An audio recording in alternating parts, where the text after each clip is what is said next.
उघडला जावा. नीट लक्ष द्या. आता इथं बसलेल्यांपैकी कोणी खूप श्रीमंत असेल समजा, उदाहरण देतोय मी, तुमच्याकडे पैसे असतील, तुम्ही सहज विदेशात जाण्यासाठी तिकीट विकत घेऊ शकतात. विमानाचं तिकीट तुम्ही खरेदी करू शकतात. तुम्ही पासपोर्ट काढलाय, तुमच्याकडे सर्व सुविधा आहेत.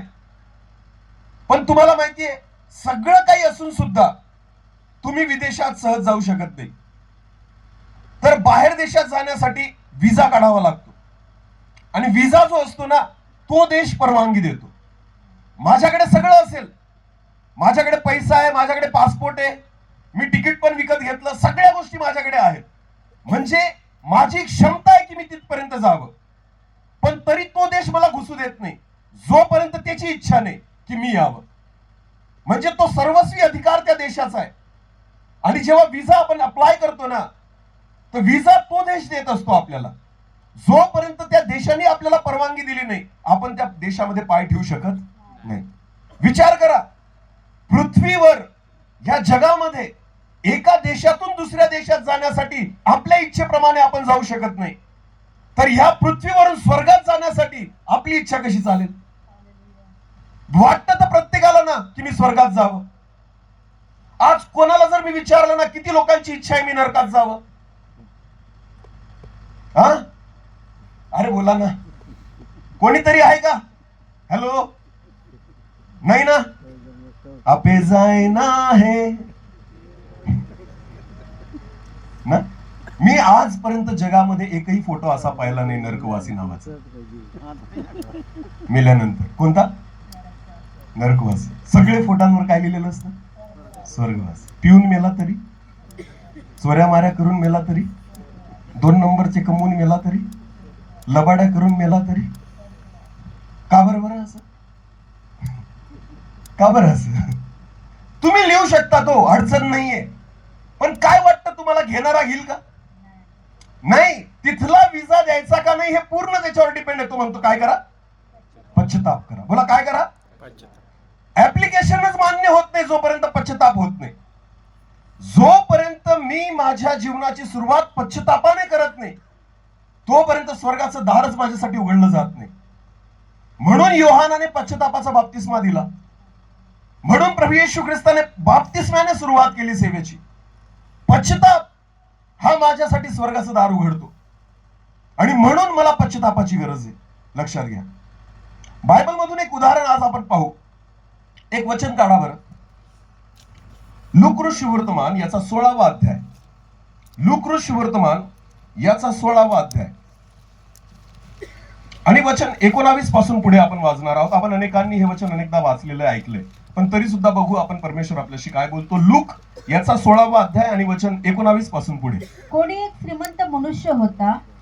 तो जांभळी व तलम वस्त्रे घालत असे आणि दररोज थाटामाटाने ख्याली खुशाली करत असे. आता बायबल असं म्हणतं, एक श्रीमंत मनुष्य आहे जो जांभळी वस्त्रे घालत असे, ख्याली खुशाली करत असे, थाटामाटाने राहत असे.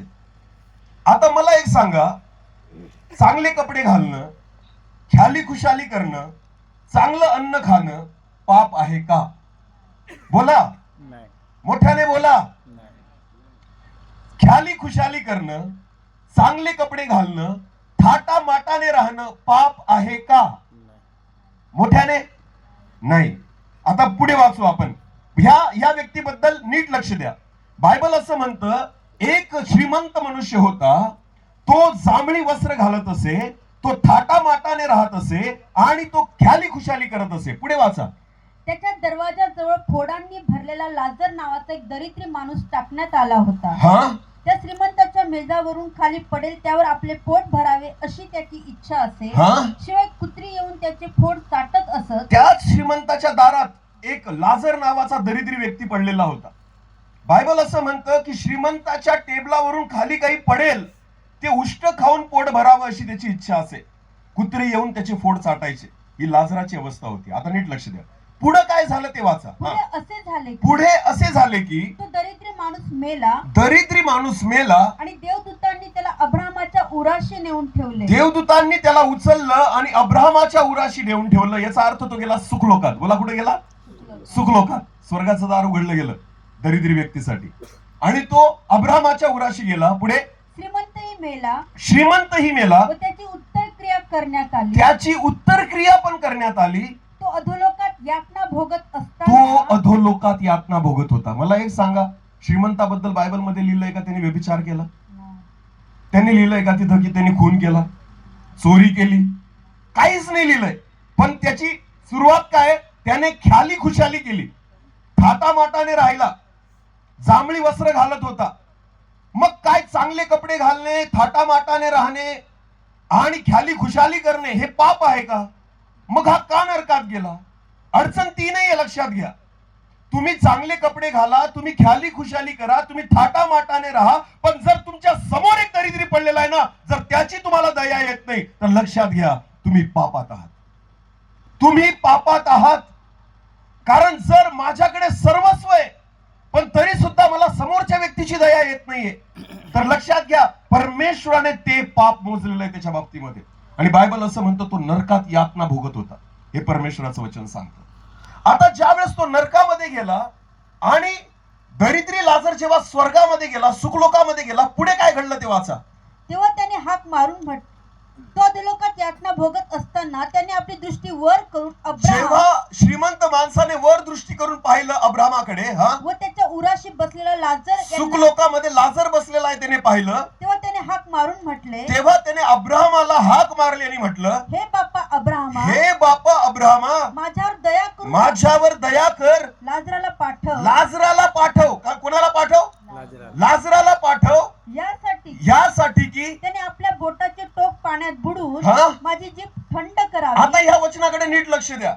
श्रीमंत माणूस कुठे आहे? अधोलोकात, नरकामध्ये यातना भोगतोय. आणि दारिद्र्य लाजर कुठे आहे आता? सुखलोकामध्ये. मला एक सांगा, श्रीमंत अब्रामाकडे काय मागतोय? लाजराला पाणी नाही मागत येतो. काय मागतोय तो? लाजराला पाठव. नीट लक्ष द्या. याची इच्छा आहे की लाजराने स्वर्ग सोडून नरकामध्ये यावं आणि हा जिवंत असताना आपला मेज सोडून बाहेर लाजरापर्यंत जात नव्हता. समजतंय का? घरातलं म्हणजे हा व्यक्ती जो श्रीमंत होता ना, जेव्हा जिवंत होता त्याच्या खुर्चीवरून उठून तो लाजरापर्यंत जात नव्हता, जेव्हा लाजर त्याच्या दारात पडलेला होता. पण आता मेल्यानंतर जेव्हा यातना भोगतोय ना, तर त्याला काय वाटतं? लाजराने स्वर्ग सोडावं आणि माझ्याकडे नरकामध्ये यावं पाणी द्यायला. म्हणजे अजूनही पश्चाताप आहे का?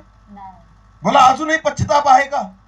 मी काय वागलो, मी काय चुकलो, मी कुठं, मी आत्मपरीक्षण करणं गरजेचं आहे ना, की मी आज नरकात काय आणि तो स्वर्गामध्ये काय. असं काय त्याने केलं ना, असं काय मी केलं ज्याचा मी मोबदला भोगतोय. विचार करा, नरकात यातना भोगत असताना सुद्धा तो व्यक्ती पश्चाताप नाही करत. त्याला असं वाटतं की लाजराने स्वर्ग सोडावं आणि नरकामध्ये यावं. अरे तू बाबा घर सोडून त्याच्यापर्यंत गेला नाही, तू तुझं सुख सोडून त्याच्यापर्यंत गेला नाही, तू तुझं ताट सोडून त्याच्यापर्यंत गेला नाही आणि तुला वाटतं त्याने स्वर्ग सोडून नरकामध्ये यावं. पश्चाताप नाहीये. लक्षात घ्या, काय नाहीये? पश्चाताप. नीट लक्ष द्या प्रियांनो. आपली मनं आपण इतकी कठीण करतो ना की आपण पश्चाताप नाही करत. अनेकदा परीक्षेमध्ये पडतो पण पश्चाताप नाही करत. अनेकदा आपण अडचणीमध्ये सापडतो पण पश्चाताप नाही करत. आपल्याला कळत नाही की मी ह्या परिस्थितीमध्ये काय, आपल्याला कळत नाही की माझी ही परिस्थिती काय, माझी ही अवस्था काय. लक्षात घ्या, एकच गोष्ट गरजेची आहे की तुम्ही काय करा? पश्चाताप करा. एक गोष्ट जर मला कळली ना की मी पश्चाताप केला पाहिजे, मी तुम्हाला सांगतो तुमचे मार्ग तिथंच उघडतील. तुमच्या प्रार्थना जर ऐकल्या जात नसतील ना, एकच काम करा, फक्त पश्चाताप करा. अनेक दिवस झाले माझे आजार बरे होत नाही ना, एकच काम करा, पश्चाताप करा. अनेक दिवस झाले ना मी समस्येमध्ये, एकच काम करा, पश्चाताप करा. पश्चाताप सगळे मार्ग उघडतो. पश्चाताप तुमच्या प्रार्थनेचे द्वार उघडतो. पश्चाताप तुमच्यासाठी स्वर्गाचे दार उघडतो. पश्चाताप करणं प्रत्येकाची गरज आहे. हालेलुया. पण मनुष्य बऱ्याचदा परीक्षेत पडतो, संकटात पडतो, तरी सुद्धा पश्चाताप करायला पाहत नाही. लक्षात घ्या, हा नरकात आहे तरी सुद्धा पश्चातापी अंतकरण त्याचं नाहीये. आणि तो अब्राहमाला म्हणतो, अब्राहमा लाजराला पाठव. कुठून? स्वर्गातून. त्यांनी कुठे यावं? नरकामध्ये. आणि तू घरातून बाहेर नाही जाऊ शकत जिवंत असताना, पण मेल्यानंतर ही अपेक्षा की त्याने स्वर्गातून नरकामध्ये त्या ठिकाणी यावं. लक्षात घ्या, पश्चाताप नाहीये. येशू ख्रिस्त म्हणतो पश्चाताप करा, कारण स्वर्गाचं राज्य जवळ आलेलं आहे. हालेलुया. गरज आहे आपल्या प्रत्येकाला की आपले मार्ग उघडावे. गरज आहे आपल्या प्रत्येकाला आपली परिस्थिती बदलावी. आपल्या प्रत्येक परिस्थितीला पश्चाताप बदलू शकतो. लक्षात घ्या, तुमचे पाप लाखेसारखे लाल असले, बायबल म्हणतं ते बर्फा समान काय होतील, पण त्याच्यासाठी कसली गरज आहे, पश्चातापाची. व्यभिचारी स्त्रीला लोक दगडमार करत होते, पण बायबल असं म्हणतं प्रभू येशू ख्रिस्ताने तिला क्षमा केली. आणि तुम्हाला माहिती का, एक पापी स्त्री जी प्रभू येशू ख्रिस्ताजवळ आली आणि त्याचे पाय तिने त्या ठिकाणी अश्रूंनी भिजवले. बायबल असं म्हणतो, तो परुषी म्हणतो याला कळत नाही का ही किती पापी स्त्री आहे. ही तीच पापी होती, व्यभिचार करणारी स्त्री होती. पण तुम्हाला माहिती तिने येशूसाठी काय केलं, तिने तिच्या अश्रूंनी प्रभू येशू ख्रिस्ताचे पाय भिजवून टाकले. हा पश्चाताप होता की मी काय पाप केलं, मी काय चुका केल्या. अश्रू असेच नाही निघत, अश्रू मनातून असेच नाही निघत. लक्षात घ्या, तुम्ही देवाला काय देऊन खुश कराल, सोनं चांदी पैसा अडका देऊन देव खुश नाही होत. तुम्हाला माहिती, माणसाकडे ना अशी एकही गोष्ट नाही की जे देवाला दिल तो आणि परमेश्वर खुश होईल. पण एक गोष्ट आहे जी तुम्ही देवाला दिली ना, तर देवाला माहिती ही प्युअर आहे, ही खरीच प्युअर गोष्ट आहे. ती कोणती माहिती का, तुमचे अश्रू. बोला कोणते, हे उगाचच नाही निघत. तुम्हाला माहिती का, मी गीत खूप गाऊ शकतो चांगलं, माझा आवाज चांगला आहे याचा अर्थ असा होत नाही माझी आराधना चांगली आहे. लक्षात घ्या, ती स्त्री येशूच्या पायाजवळ बसलेली ना, ती पाय भिजवते येशूचे. लक्षात घ्या, पुरुषाने घरी जेवायला बोलवलेलं होतं. येशूचं लक्ष त्या अन्नाकडे नाहीये, येशूचं लक्ष त्या जेवणाकडे नाहीये, येशूचं लक्ष पंक्तीत बसलेल्या लोकांकडे नाहीये. येशूचं लक्ष त्या व्यक्तीकडे जी त्याचे पाय भिजवते. का, कारण ती पश्चाताप करते. हालेलुया. जो व्यक्ती पश्चाताप करतो ना, प्रभू येशू ख्रिस्ताचं लक्ष त्याच्यावर केंद्रित होतं. हालेलुया. लक्षात घ्या, काही नाही देऊ शकत आपण येशू ख्रिस्ताला, पैसा सोनं चांदी अडका काही नाही. पण तुम्हाला माहितीये एक गोष्ट तो कबूल करतो, तुटलेलं अंतकरण. आणि जेव्हा अंतकरण तुटतं ना, डोळ्यातून अश्रू येतात. आणि तुम्हाला माहिती का, सगळ्यात उत्तम भेट तीच आहे जी तुम्ही प्रभूला देऊ शकता. हालेलुया. बाकी सगळं देवानेच दिलेलं आहे, बाकी सगळं देवानेच दिलेलं आहे, पण अश्रू तुमचे असतात. लक्षात घ्या, जे मी प्रभूला देऊ शकतो ना, ते फक्त अश्रू आहेत की ते माझे आहेत. ते उगाचच नाही वाहत, त्या अश्रूमध्ये लबाडी नसते, त्या अश्रूमध्ये धूर्तपणा नसतो. आणि अश्रू तेव्हाच निघतात जेव्हा तुम्ही पश्चाताप करता. हालेलुया. लक्षात घ्या, पश्चाताप करा, कारण स्वर्गाचे राज्य जवळ आलेले. देवाचं वचन म्हणतं शेवटच्या क्षणी सुद्धा, नरकामध्ये असून सुद्धा श्रीमंत मनुष्याने पश्चाताप केला नाही. ते वचन थोडं पुढे वाचा, कंटिन्यू करा. हा.